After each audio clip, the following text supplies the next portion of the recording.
Nous sommes à Abobo Plaque 2, où la Journée mondiale de l'environnement est l'occasion de prendre conscience des défis auxquels cette communauté est confrontée. Nous rencontrons M. Yéhou, un habitant de ce quartier qui nous fait part de ses préoccupations. Je suis M. Yéhou Balié Aimé, ex-machiniste à la Sotra. Quand j'arrivais dans ce quartier, je suis l'un des plus doyens, les plus vieux du quartier, donc depuis 1985. Quand j'arrivais, il n'y avait pas ce trou-là. À quelque part des habitations, une décharge d'ordures à ciel ouvert se dresse, causant une insalubrité alarmante. Les odeurs nauséabondes et les risques pour la santé sont omniprésents. Dans ce gros trou qui est derrière là, ce gros trou qui est là, c'est un trou naturel. Mais ce trou qui est là, qui s'est formé maintenant, ce trou n'existait pas. Pourtant, les problèmes ne proviennent pas uniquement de l'environnement. Le mauvais comportement des citoyens qui jettent les ordures ménagères partout aggrave la situation.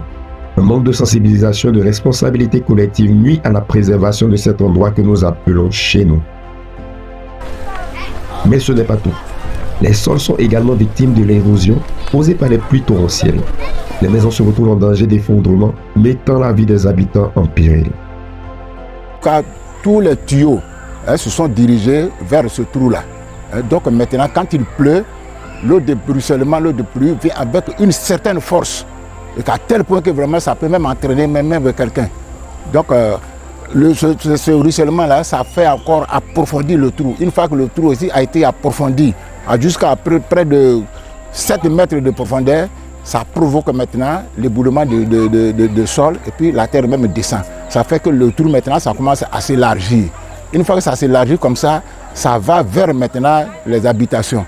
Donc à tel point que vraiment, ça peut devenir maintenant une zone à risque.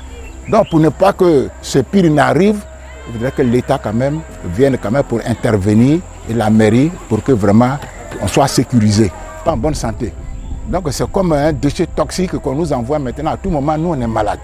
On ne peut pas supporter cette odeur. Mais comment on doit faire? On ne peut pas aussi quitter là, on est là. Donc il faudrait que le quartier, on demande à ce que ça soit assaini pour notre santé et pour la santé de nos enfants et de tous les habitants aussi. Il est donc essentiel que l'État intervienne pour protéger ses citoyens.